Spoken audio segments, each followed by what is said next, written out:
Welcome friends to my channel Jadui math by dear ma'am by Jadui methods. कैसे हैं आप सभी बच्चों?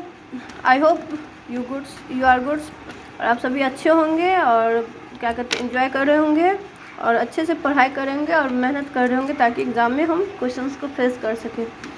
और अब आपको हमें लगता है कि आपको अब क्वेश्चंस देख के सर नहीं चकरा रहा होगा और आप अब हंसते खेलते हुए क्वेश्चंस को बना लेते होंगे, सॉल्व कर लेते। तो आइए इसी कड़ी में हम आगे बढ़ते हुए आज आपको हम सिखाने जा रहे हैं क्या चीज़, बोट एंड स्ट्रीम यानी नाव और उसकी धारा। आज का क्या टॉपिक है हमारा? बोट एंड स्ट्रीम, नाव और उसकी धारा। ठीक है, आज हम लोग ये पढ़ेंगे और सीखेंगे कि कैसे क्वेश्चंस देख के घबराना नहीं है, फटाक से आंसर्स को बनाना है। ठीक है, और देखिए हम कैसे क्वेश्चन बनाएंगे फटाक से। चलिए, सबसे पहले तो हमें ये पूरा क्लियर सीखना होगा कॉन्सेप्ट इसका कि कॉन्सेप्ट क्या कहता है। तो देखिए, आज मैंने आपके लिए हिंदी और इंग्लिश दोनों मिलाया है इस वीडियो को, ताकि आपको कुछ अगर आपको इंग्लिश नहीं आ रही हो तो आप हिंदी से सीख सके और जिसको हिंदी में प्रॉब्लम है वो इंग्लिश से सीख सके। ठीक है, चलिए देखते हैं। कॉन्सेप्ट पहले क्लियर करेंगे।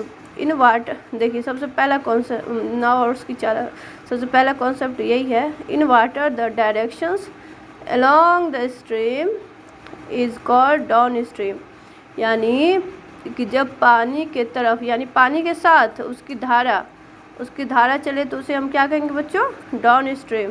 ठीक है, जब पानी के साथ उसकी धारा चले यानी अपोजिट ना हो तो उसको कहेंगे डाउन स्ट्रीम। और जब क्या कहते हैं अपोजिट चले, पानी के साथ उसका डायरेक्शन ना हो, जैसे कि पानी हमारा इस तरफ चल रहा है तो इसके साथ अगर धारा भी ऐसे चल रही है तो वो हो गया डाउन स्ट्रीम। और अगर पानी हमारा ऐसे चल रहा है और अपोजिट हमारा चल रहा है ऐसे करके, जैसे पानी की धारा ये है और उसकी धारा इस दिशा में चल रही है तो वो हो गया अप स्ट्रीम। समझ गए? चलिए, अब हमें लगता है कि अप स्ट्रीम और डाउन स्ट्रीम में आप लोग कंफ्यूज नहीं होंगे। ठीक है, चलिए तो हिंदी में हम पढ़, जब पानी के साथ उसकी धारा चले उसी की दिशा में तो उसे डाउन स्ट्रीम कहते हैं, और जब पानी की दिशा की उल्टी अपोजिट दिशा में उसकी धारा चले उसे हम अप स्ट्रीम कहते हैं। ठीक है, क्लियर बच्चों? ठीक है, इंग्लिश में इन वाटर द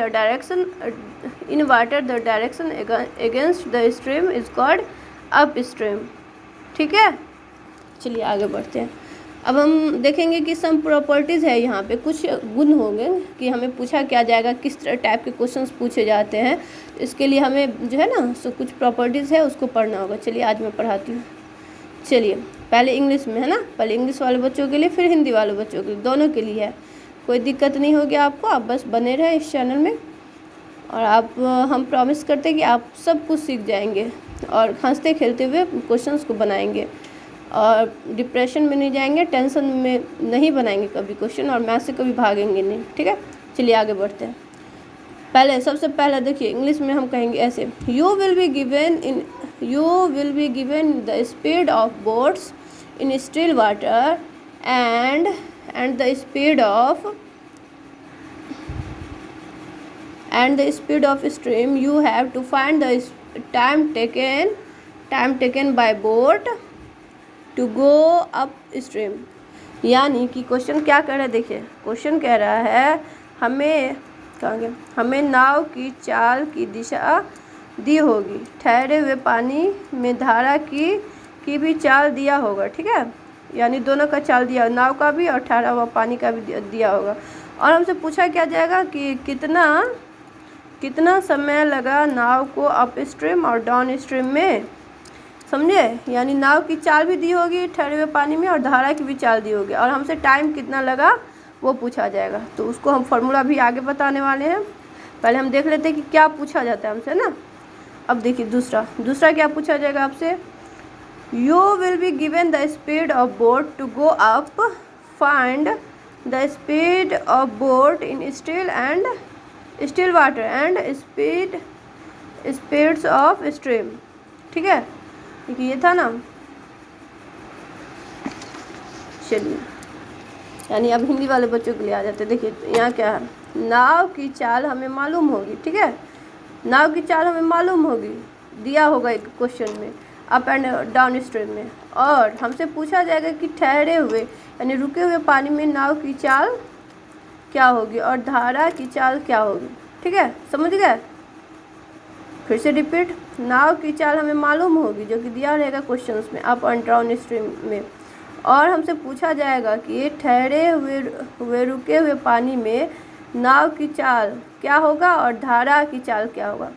समझ गए। अब कहेगा मैम कैसे होगा, तो वो हम आगे पढ़ेंगे। ठीक है, अभी पहले हम देख लेते हैं कि क्या क्या पूछता है। ठीक है, आगे फार्मूला यहाँ मैंने बताया उसके अकॉर्डिंग बन जाएगा आपका, और बहुत ही ईजी बनेगा। चलिए बताते हैं। फिर तीसरा क्या पूछा जाएगा हमसे, देखिए इंग्लिश में पहले बताएंगे ना। You will be given speed of boat in up and down stream and will be asked to find the average speed of boat. यानी हमें अप एंड डाउन स्ट्रीम में नाव की चाल दी रहेगी क्वेश्चंस में, और हमसे पूछा जाएगा कि औसत चाल एवरेज स्पीड जो है सो क्या है नाव की। ठीक है, समझ गए बच्चों। हमें अप एंड डाउन स्ट्रीम में नाव की चाल दी रहेगी और क्वेश्चन में हमसे पूछेगा कि औसत चाल इन दोनों की क्या है। ठीक है, अब देखिए चौथा को क्या पूछेगा हमसे, किस टाइप से पूछा जा सकता है। देखिए, you will be given the time taken by boat reach a place in up and down stream, the distance to the place. हमें समय दिया होगा नाव की धारा का अप एंड डाउन स्ट्रीम में, और हमसे पूछा जाएगा कि दूरी पूछी जाएगी कि कितनी दूरी है। ठीक है, समझ गए। ठीक है, चलिए इसी टाइप का क्वेश्चंस रहेगा बोट ऑन स्ट्रीम में, और सभी एग्ज़ाम में ये क्वेश्चंस आते हैं, इसी टाइप के क्वेश्चंस आते हैं जो कि मैंने अभी बताया है।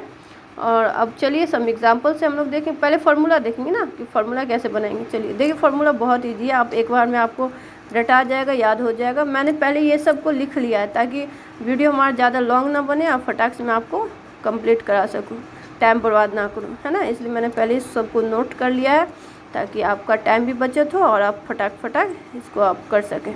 आप चाहे तो इसे स्क्रीनशॉट ले लीजिए, चाहे तो आप इस वीडियो को सेव कर लीजिए, डाउनलोड कर लीजिए। ठीक है, ताकि आपको दिक्कत ना हो। चलिए अब हम इसको आगे बढ़ते हैं।